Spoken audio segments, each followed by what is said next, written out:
wow, what do you know? It's time for the Pocket Knife Show.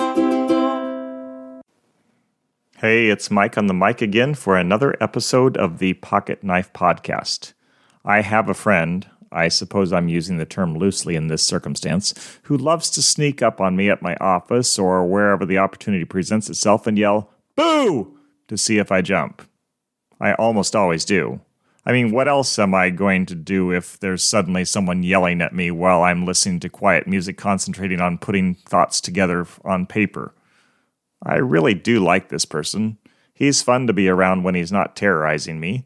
We do ministry together and pray for each other. I guess I'll have to overlook this one character flaw. On a more serious note, I was for years a dreadfully fearful person. I lived with constant anxiety. I was afraid of snakes and dogs and wolves in my backyard. There weren't any, but I saw their glowing red eyes as a small child and was scared spitless. I was afraid of flying in airplanes, actually afraid of landing. I was afraid of being fired by my church. I was afraid of what people would think of me at any given moment. It was terrible. About 5 or maybe 6 years ago, I got tired of this state of being.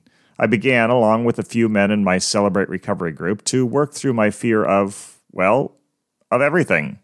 I inventoried every fearful episode in my life I could remember, from the dog who bit me in the dark while I was delivering newspapers as a teen to the near crash landing on the runway in a far-off African country I experienced as a just-out-of-college married person. Okay, I exaggerate a bit on that last one, but we did hit the ground pretty hard. I think it was 5 months into this process with my Celebrate Recovery group that I woke up in the middle of the night. I sensed God asking me this simple question: "What do you want from me?" Through tears, I told him, "I want to be free from all these fears." To which I heard him reply, "Okay." I know some of you are skeptical of such conversations. You're not sure God speaks personally or directly today. I understand. I have been the not-so-sure about the voice you heard in the middle of the night listener more than once in my life. I fell back to sleep and woke the next morning to my alarm, and I wasn't alarmed. Not by anything. Nothing in my life had changed except this: the foreboding dread which had been my constant companion for as long as I could remember wasn't there. God said okay and did what I asked. For more than 6 months after that day in July, I didn't feel even a twinge of fear. I faced situations that should have triggered a relapse, but my soul remained at peace. Then it happened. I don't remember the details, but I found myself in a pickle and the old fears reared their ugly heads. What did I do? I didn't panic. I recognized them for what they were and took them to God. I let Him deal with my fear, and His peace returned. And that's how I'm trying to react every time I feel a little terror rising in my heart.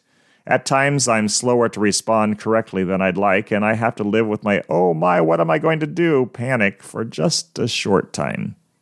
Those times are horrible. When they're past, I recommit myself to taking my horror to God more quickly the next time. Take it from me, Jesus. Maybe you're as fearful as I was. I urge you, trust God. Keep talking to Him about all the things that scare you. Take every care and every concern to the one who cares for you and can set you free. Listen to these words from God to His people. They were spoken by Isaiah, one of God's faithful servants. "So do not fear, for I am with you. Do not be dismayed, for I am your God. I will strengthen you and help you. I will uphold you with my righteous right hand. All who rage against you will surely be ashamed and disgraced. Those who oppose you will be as nothing and perish. Though you search for your enemies, you will not find them. Those who wage war against you will be as nothing at all.